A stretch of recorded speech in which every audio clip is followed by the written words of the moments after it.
Well, what would you define as a biohack first and foremost? A biohack is a behavior or a tool to try and accelerate some kind of physiological process or exploit a principle of physiology. That's what it should be. Now, obviously, there's a lot of bump in that world, a lot of red herrings and scammy products and all that kind of stuff. And this is where, if you're not working in the health and fitness space, you don't have the time to individually assess the claims and sift through the data and everything yourself. You need to leverage coaches like Caroline, evidence-based people who can synthesize the information for you, and just find a couple of these nodes of quality synthesizers of information that can basically do the filtering for you and make sure that they haven't got ulterior motives and that they are legitimate, and that there's take out any of the financial incentives. So if someone's heavily sponsored or whatever, just take what they say with a pinch of salt. But yeah, to kind of address the biohack principle, it is quite a new term. It's something that has come about as a result of people being impatient and wanting faster results and making things easier and quicker. And obviously we all want, intuitively, we all want the magic pill to improve our progress. So just to preface all of this stuff, I would say, and I'm sure you'd agree, before starting any rabbit hole of biohacking, you need to stop the holes in the bucket first. So before you try and do anything that's adding in above the basics to take your performance or your physique to the next level, stop doing the things that are making it worse. And we all know what those things are. You make sure you're sleeping 7 to 8 hours a night. Stop smoking, stop drinking, stop damaging yourself. And then once you've clogged those holes in the bucket, then you can move up to the next level.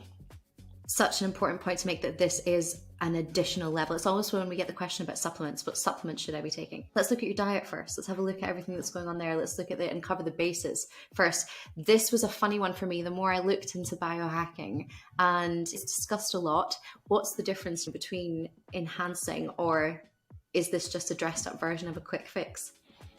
It's almost the health guru's version of, I'm going to sell you something. That's, I think it's really important for people to be mindful of that. What are your sources? You particularly, though, Yusuf, you test a lot of your biohacks you've done, don't you? You test them on yourself. This was another thing. The more I find out about this, and I'm like, how do you find the time? Literally, how do you find the time to do this? But you do a lot of your own testing, don't you? Yeah, I'm just pathologically curious about this stuff. I'm obsessed with all these things, and I quite like the idea that we have access to private companies that you can just send off a blood sample to and run a panel on yourself and do an intervention, see what the result is, interpret the result, see if you want to keep it in your life or not. If you're very data minded, you can then start using trackables and wearables and spreadsheet out subjective measures of mood and sleep and performance and all this stuff if you want to see whether something has an effect on yourself. Because the science is always going to be delayed. It takes some time for the science to sift through. If you want to skip all that stuff, the basics will always work. Sleep, lifting, stop smoking, manage your stress, clean up your diet, meditate, just like the basic stuff that is boring and everyone's like, oh yeah, I know that. But you're like, okay, when did you last go to the gym? 3 weeks ago because I've been busy.